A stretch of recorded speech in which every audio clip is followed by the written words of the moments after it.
The laugh died in my throat before it finished forming. Forks hovered mid-air. Glasses stopped clinking. Grandma's smile stiffened like a cracked porcelain doll. "I wired you $1 million," she said softly.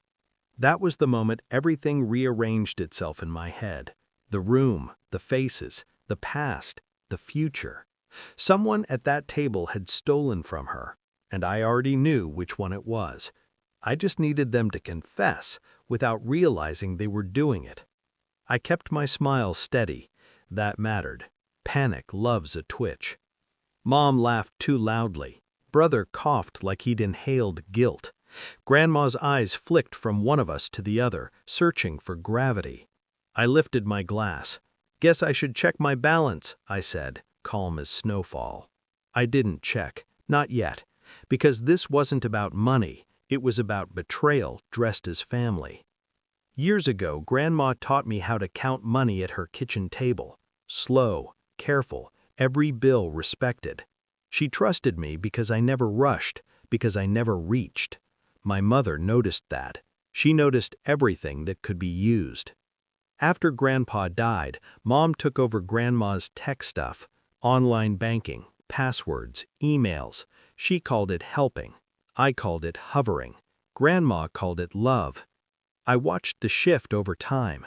The house got quieter. Grandma stopped mentioning donations she'd always bragged about. Mom's purse got heavier. New watch, new smile. Brother stayed broke, always broke. That mattered. The first crack came months earlier when Grandma asked me, just me, to help her write a check. She whispered, embarrassed.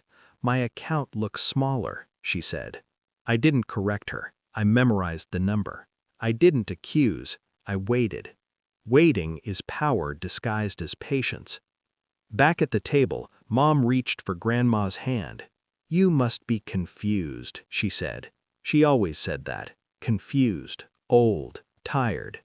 I watched Grandma pull her hand back. I excused myself to the bathroom, locked the door, opened my phone. The deposit was there, $1 million.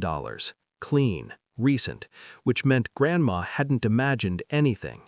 When I returned, I sat down slowly. "It's there," I said. Brother dropped his fork. Mom's knee bounced under the table like a trapped animal. I let the silence stretch. Then I asked, "Grandma, who helped you send it?" Her eyes settled on Mom. The room inhaled. Mom smiled. "Of course I did," she insisted. She was good, too good. But she forgot one thing. I knew her rhythms, her tells. So I laid the next card. "Funny," I said, "because the bank flagged multiple transfers last year, small ones, always under review thresholds." That wasn't a lie. It was a mirror. Brother looked at Mom, then at me, then back at Mom. He knew. He'd always known. He just wasn't smart enough to do anything with it. I didn't raise my voice. I didn't accuse. I offered help. "I already called the bank," I said. "They're auditing everything starting tomorrow." Mom stood up too fast, chair scraping. "This is ridiculous," she snapped. That was the tell. Anger before denial. Grandma spoke then, quiet, devastating. "I never authorized the others." The others, plural. Mom's face collapsed in stages, first the smile, then the color, then the lie. She sat back down like gravity had finally found her. I leaned in. "The money's safe," I said. "I moved it into a trust, for Grandma. The bank suggested it." Another truth, shaped carefully. Brother whispered, "Mom?"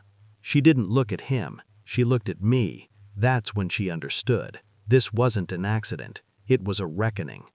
The audit found everything. Years of careful siphoning. Notes labeled groceries, repairs, gifts. She cried when the lawyer explained it. Real tears. Too late. I didn't gloat. I signed papers. I held Grandma's hand. Mom moved out before the snow melted. Brother stopped calling. Now, when I think back to that dinner, I don't remember the shock. I remember the calm. Revenge isn't loud. It doesn't flip tables. It pours another glass. It asks one more question. and it lets the truth do the damage. Grandma sleeps better now. So do I.